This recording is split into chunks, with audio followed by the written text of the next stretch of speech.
I'm Charity. Welcome back to my channel. I'm Book Your Reader, and I am excited to talk about Ruthless Vows by Rebecca Ross, which is the second book of the Duology of Divine Rivals. If you haven't heard about Divine Rivals or Ruthless Vows, I highly recommend to pick up Divine Rivals right away. Anyways, so thank you for joining me again. I am happy to see you here. I would love for you to like and subscribe to my channel so you can be the first to know when I have a video popping up. I do have a goal of 1,000 subscribers, so if you can help me out, shameless plug. Anyways, that said, I do have a lot of things to say about Ruthless Vows, so if you haven't read that book, definitely come back to this video another time, save it to your watch list later, because I will go into some spoilers for this book. It's definitely, I have some thoughts. Okay, so this is your last warning. Anyways, let me get into Rebecca Ross. Rebecca Ross is very known for duologies. I haven't read anything else other than Divine Rivals and Ruthless Vows, but I may get into her other stuff. I just realized through this experience, I just sometimes feel like duologies are just too short, in my opinion. Now, my first opinion about this is that I felt like should have been a trilogy, my opinion, just because I felt like the second book had so much potential to get more into the story, more into the gods, more into Roman and Iris's love story, that it could have been a well-crafted third book. That said, it felt short, and I felt like it wasn't long enough, in my opinion. Now, I can honestly say that I wasn't disappointed into the second book of Ruthless Vows. But I can say that I didn't have my expectations met going into the second book. Reason being is because I felt like the second book kind of focused on a lot of the story that I wasn't looking for when it came to what I loved about the first book. So with going into the second one, it just felt like it kind of fell flat in that area personally.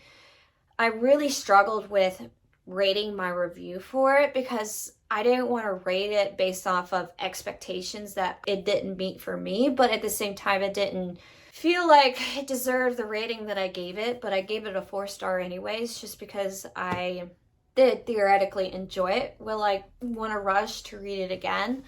I'm still debating on that fact. I just struggled reading this a little bit because it just wasn't what I was hoping it to be. So getting into Divine Rivals, where it left off, Roman and Iris just got separated. Roman was kind of in a very critical situation, and Dakar find him. That's where we left off. And, they were married and they got separated.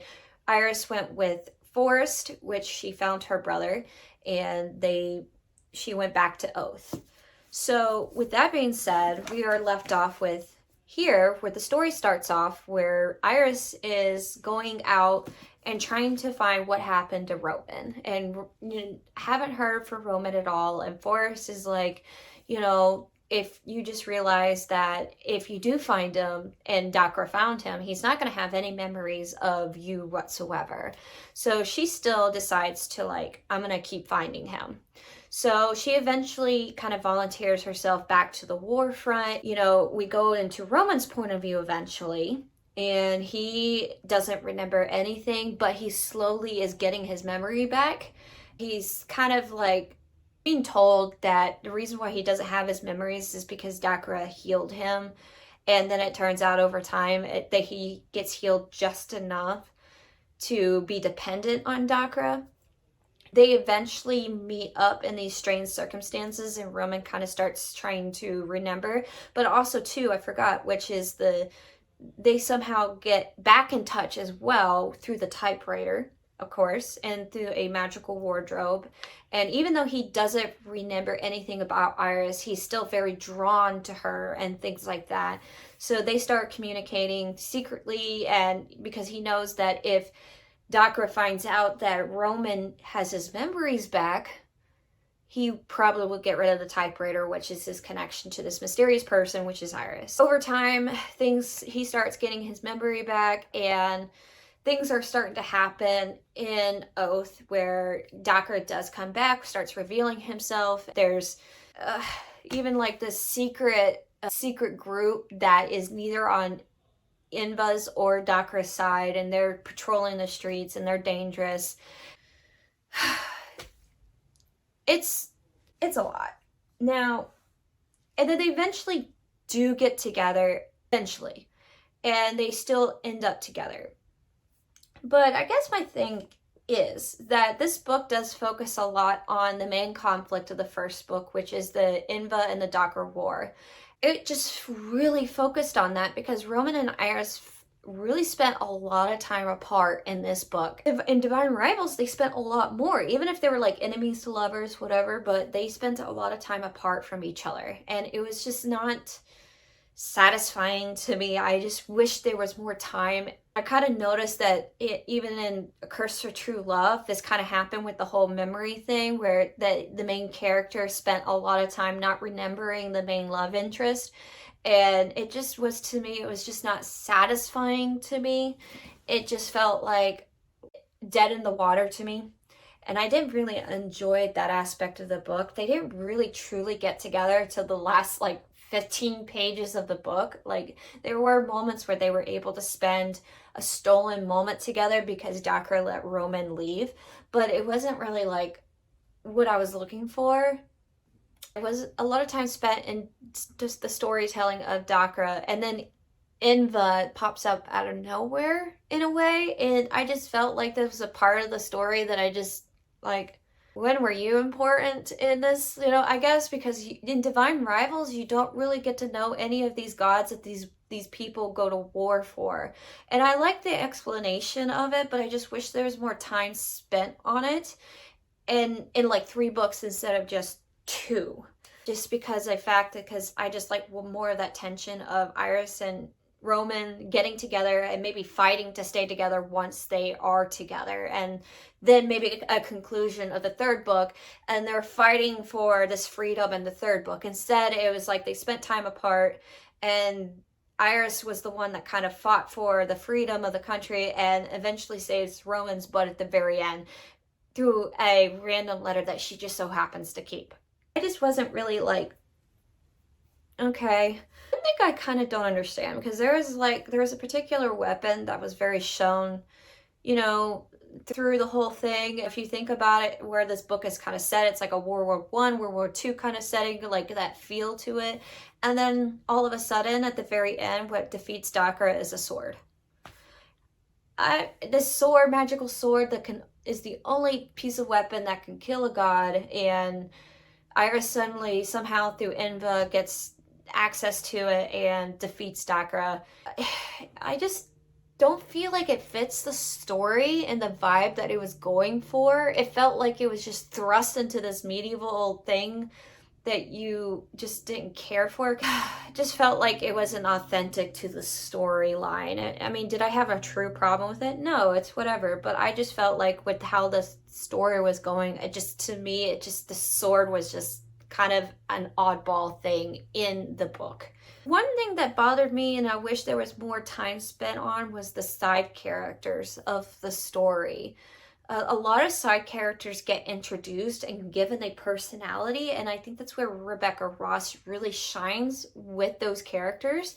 But then all of a sudden they just disappear, and we don't know anything really about them anymore, like as if they just fall flat in the place. Like Roman's dad, for example, pretty butthole in the very first book, and you kind of see that in the 2nd book, but then you kind of see this character development of where he's kind of like regretting choosing Dakra's side, but it just suddenly falls flat, and we don't get into like why was he regretting it, what if he was regretting it at all. And even Roman didn't have any interactions with this man, his father.